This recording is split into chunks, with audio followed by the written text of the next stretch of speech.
नमस्कार मित्रांनो, पुन्हा एकदा स्वागत आहे नवीन ट्रॅव्हल लॉगमध्ये। आज आपली सुरुवात थोडी लेट झाली आहे। वाजले आहे संध्याकाळचे 7। आपण आहोत आता पिंपळगाव टोल नाकाजवळ। आजचे आपले डेस्टिनेशन आहे सनवरिया सेट, जे आहे 522 किलोमीटर। शक्य होईल मी डिटेल्स शेअर करायचे प्रयत्न करेन, बाकी मला कमेंट्समध्ये विचारा, मी नक्की रिप्लाय करेन। चला तर मग। आपला पहिला ब्रेक मालेगावच्या आधी झाला। ही आहे आपली फॅन्टम आजची ट्रॅव्हल पार्टनर। प्रवास कितीही मोठा असो, पण पेट्रोल भरताना एक छोटी चूक महागात पडू शकते।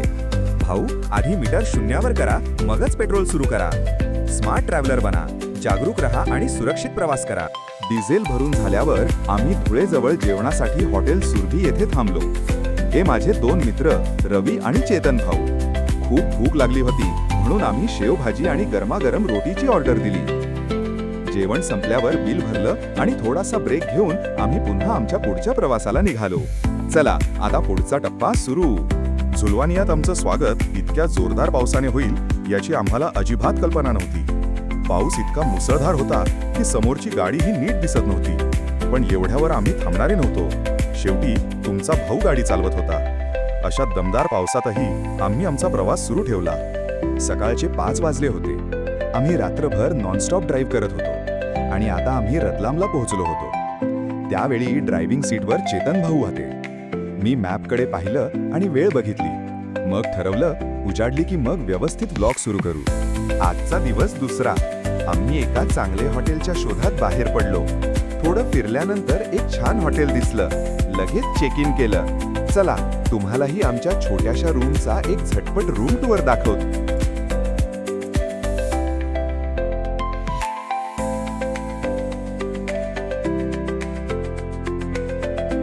फ्रेश झाल्यानंतर आम्ही ठरवलं की आता प्रसिद्ध सावरिया सेठ यांच्या दर्शनासाठी निघायचं। चला आता आपल्या प्रवासाचा पुढचा सुंदर टप्पा सुरू होतो। आम्ही अखेर सावरिया सेठ मंदिरात पोहोचलो। आमची फॅन्टम पार्क केली आणि दर्शनासाठी मंदिराच्या दिशेने चालायला सुरुवात केली।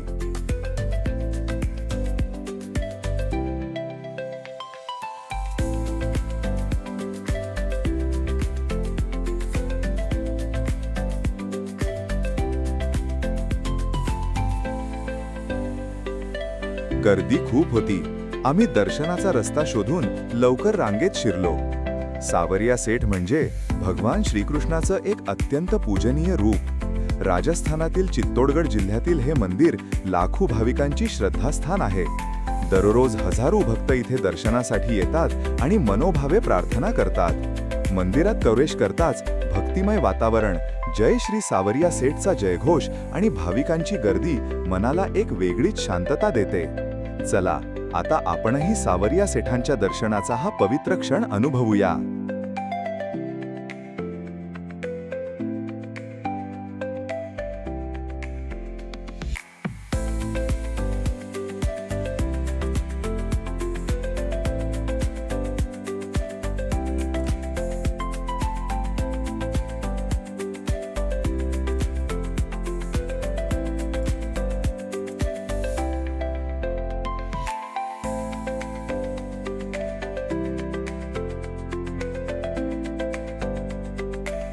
मंदिरात आल्यावर मन अगदी प्रसन्न झालं।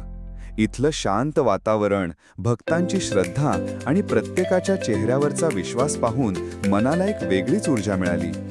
मंदिरात जाणवणारी सकारात्मक ऊर्जा शब्दात सांगणं खरंच कठीण आहे।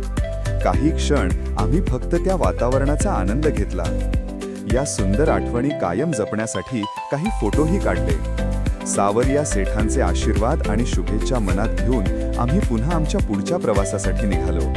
जय सावरिया सेठ। चला आता पुढच्या प्रवासाला सुरुवात करूया। दर्शन झाल्यानंतर आम्हाला जोरदार भूक लागली होती, मग जवळच एका हॉटेलमध्ये थांबलो।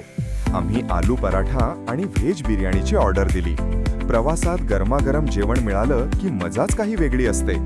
पण आमचे रवी भाऊ वेगळ्याच मूडमध्ये होते। त्यांना बिर्याणी खाण्यापेक्षा तिचे फोटो काढण्यातच जास्त इंटरेस्ट होता। डिझेलवरून आम्ही पुन्हा रस्त्यावर आलो। पुढचा प्रवास जवळपास 400 ते 500 किलोमीटरचा होता, त्यामुळे अजून बरीच मजा आणि आव्हानं आमची वाट पाहत होती।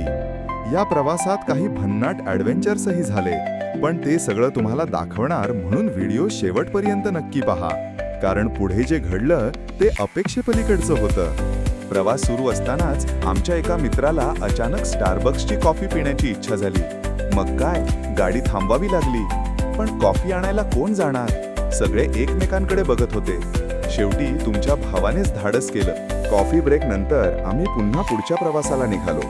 अजून खूप लांबचा पल्ला गाठायचा होता आणि नवीन ठिकाणं आमची वाट पाहत होती. आणि हो, एक महत्वाची गोष्ट सांगायची राहूनच गेली.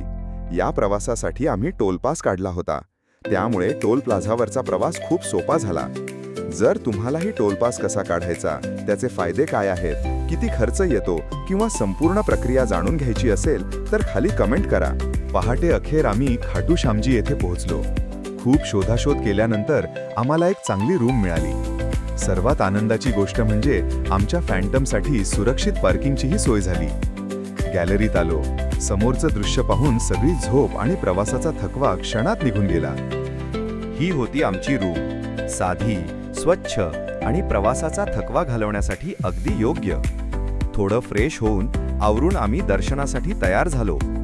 मंदिरापर्यंत जाण्यासाठी आम्ही इलेक्ट्रिक ऑटोची मजा घेतली. शांत, आरामदायी आणि सोयीस्कर प्रवास करत काही मिनिटातच आम्ही मंदिराजवळ पोहोचलो. आता मनात एकच उत्सुकता होती, खाटू श्यामजींच्या दर्शनाची.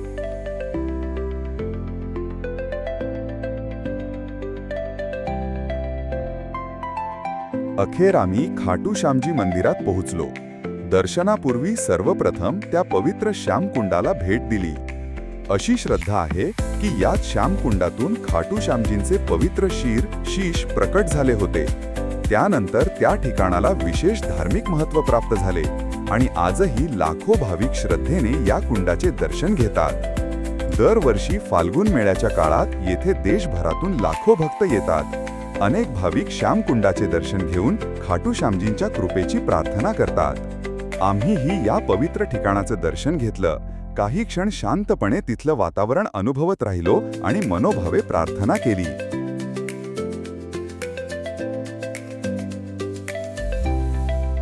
खाटू श्यामजींचे दर्शन झाल्यानंतर आम्ही पुन्हा प्रवासाची तयारी करू लागलो. इतक्यात रवी भाऊ म्हणाले, आता गाडी मी चालवतो. तुम्हा सगळ्यांना सुरक्षितपणे सालासर बालाजीपर्यंत पोहोचवतो. अखेर आम्ही सालासर बालाजी येथे पोहोचलो. मंदिर परिसरात पाऊल ठेवताच एक वेगळीच सकारात्मक ऊर्जा जाणवत होती. भक्तांच्या चेहऱ्यावरची श्रद्धा, जय श्री बालाजीचा जयघोष आणि भक्तिमय वातावरण मनाला अगदी प्रसन्न करून टाकत होतं. सालासर बालाजी मंदिर हे राजस्थानातील अत्यंत प्रसिद्ध आहे. येथे विराजमान असलेली बालाजींची मूर्ती वैशिष्ट्यपूर्ण मानली जाते. त्यामुळे या मंदिराला विशेष धार्मिक महत्त्व आहे. देशभरातून लाखो भाविक येथे दर्शनासाठी येतात आणि आपल्या मनोकामना पूर्ण व्हाव्यात म्हणून प्रार्थना करतात. आम्हीही मनोभावे बालाजींचे दर्शन घेतले. काही सुंदर क्षण कॅमेऱ्यात टिपले आणि त्या पवित्र वातावरणाचा मनापासून अनुभव घेतला. बाहेर लहान मुलांच्या खेळण्यांची अनेक रंगीबेरंगी दुकानं लागली होती. तिथे थोडा वेळ फिरलो. त्यानंतर पिण्यासाठी पाण्याच्या बाटल्या घेतल्या आणि पार्किंगच्या दिशेने निघालो. आमची गाडी पेड पार्किंगमध्ये उभी होती. पार्किंगचे शुल्क 100 रुपये होते. पार्किंगची व्यवस्था चांगली होती. फक्त एकच गोष्ट म्हणजे ऊन खूप होती. मग फॅन्टममध्ये सामान ठेवलं, सगळे पुन्हा तयार झालो आणि पुढच्या सुंदर प्रवासासाठी निघालो. रात्र झाली होती, पण आमचा प्रवास अजूनही सुरूच होता. आवडती गाणी ऐकत आम्ही नाईट ड्राईव्हचा मनसोक्त आनंद घेत होतो. खरं सांगायचं तर रात्रीचा शांत रस्ता, गाडीचा प्रवास आणि मित्रांची साथ याची मजाच काही वेगळी असते. रात्रीचे जवळपास 11 वाजले होते आणि अखेर आम्ही जयपूरला पोहोचलो. दिवसभराच्या लांब प्रवासानंतर आता फक्त एकच इच्छा होती, रूममध्ये जाऊन आराम करण्याची. हॉटेलमध्ये चेक इन केलं, सामान घेतलं आणि लिफ्टने रूमकडे निघालो. दिवसभराचा थकवा चेहऱ्यावर होता, पण नवीन शहरात पोहोचल्याचा आनंदही तितकाच होता. चला आता रूममध्ये जाऊया आणि उद्याच्या जयपूर सफरीची तयारी करूया.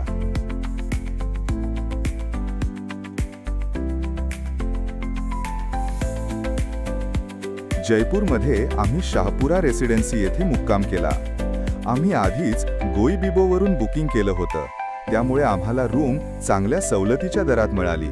रूम स्वच्छ, आरामदायी आणि आमच्या मुक्कामासाठी अगदी योग्य होती.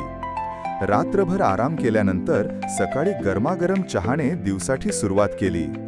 चहा संपताच आम्ही उत्साहाने जयपूर शहर फिरायला आणि त्याच्या सुंदर ठिकाणांचा अनुभव घ्यायला बाहेर पडलो.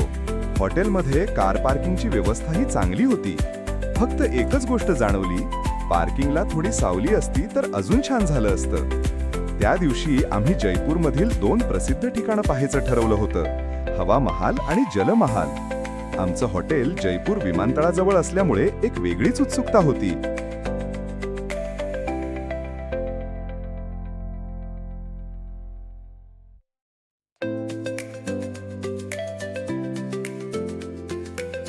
आमची फॅन्टम सुरक्षित पार्क करून आम्ही जयपूर शहर फिरायला सुरुवात केली.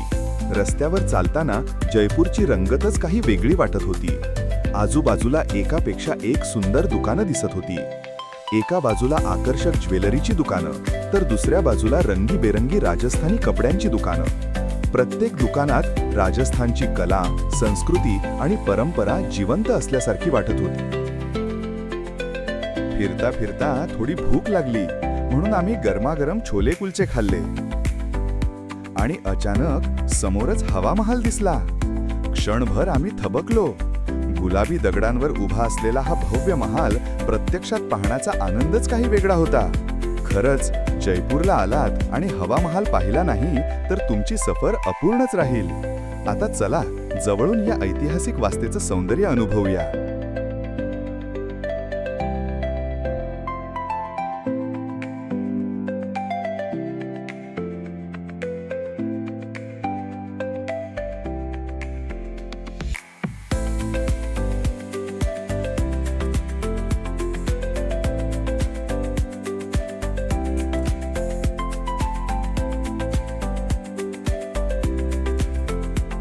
सन 1799 मध्ये महाराजा सवाई प्रताप सिंग यांनी हा भव्य महाल बांधला. याची रचना वास्तुशिल्पकार लालचंद उस्ताद यांनी केली होती. हवा महालची सर्वात खास गोष्ट म्हणजे त्यातील 953 लहान झरोके, खिडक्या. या झरोक्यांमधून सतत थंड हवा खेळती राहते, म्हणूनच या वास्तेला हवा महाल असे नाव पडले. पूर्वी राजघराण्यातील महिला या झरोक्यांमधून बाहेरचे सण, मिरवणुका आणि बाजार पाहत असत, पण त्यांना बाहेरून कोणी पाहू शकत नव्हते. आज हवा महाल हा जयपूरमधील सर्वात प्रसिद्ध पर्यटन स्थळांपैकी एक आहे. त्याची गुलाबी दगडांची सुंदर रचना आणि अप्रतिम वास्तुकला जगभरातील पर्यटकांना आकर्षित करते. खरंच इतिहास, संस्कृती आणि सौंदर्य यांचा अप्रतिम संगम म्हणजे हवा महाल. हवा महाल पाहिल्यानंतर आम्ही जयपूरमधील आणखी एका प्रसिद्ध ठिकाणी जलमहाल येथे पोहोचलो. मानसागर तलावाच्या मध्यभागी वसलेला हा सुंदर राजवाडा पाहताच मन हरखून गेलं. पाण्याच्या मधोमध उभा असलेला हा महाल खूपच आकर्षक दिसतो. जलमहाल 18व्या शतकात महाराजा सवाई जयसिंग दुसरे यांच्या काळात बांधण्यात आला. या महालाची एक खास गोष्ट म्हणजे त्याचे 5 मजले आहेत. पावसाळ्यात तलावातील पाण्याची पातळी वाढल्यावर त्यापैकी 4 मजले पाण्याखाली जातात. जयपूरनंतर आम्ही व्लॉग फारसा करू शकलो नाही, कारण समोर होता तब्बल 500 किलोमीटरचा लांब प्रवास. अखेर आम्ही महाकालाच्या नगरी उज्जैन येथे पोहोचलो. मंदिरात भाविकांची प्रचंड गर्दी होती. वेळ वाचावा म्हणून आम्ही 250 रुपयाचा दर्शन पास घेतला. तरीही गर्दी खूप असल्यामुळे दर्शनासाठी बराच वेळ थांबावं लागलं. पण महाकालाच्या दर्शनाची ओढ अशी होती की त्या प्रतीक्षेचाही वेगळाच आनंद वाटत होता. शेवटी जय श्री महाकालचा जयघोष करत आम्ही मनोभावे दर्शन घेतलं. एवढ्या लांबच्या प्रवासानंतर महाकालाचं दर्शन झालं आणि सगळा थकवा एका क्षणात नाहीसा झाला. आज आमच्या या अविस्मरणीय ट्रिपचा शेवटचा दिवस होता. मनात आनंदही होता, थोडंसं दुःखही होतं, कारण गेल्या काही दिवसात या प्रवासाने आम्हाला खूप सुंदर आठवणी आणि असंख्य अनुभव दिले होते. आता मात्र घराकडे परतण्याची वेळ आली होती. गाडी पुढे जात होती, पण मन अजूनही त्या प्रत्येक सुंदर क्षणात रमलं होतं. प्रवास संपला, पण आठवणी कायमच्या मनात कोरल्या गेल्या. पुन्हा भेटू एका नव्या प्रवासात, नव्या ठिकाणी आणि नव्या आठवणींसह.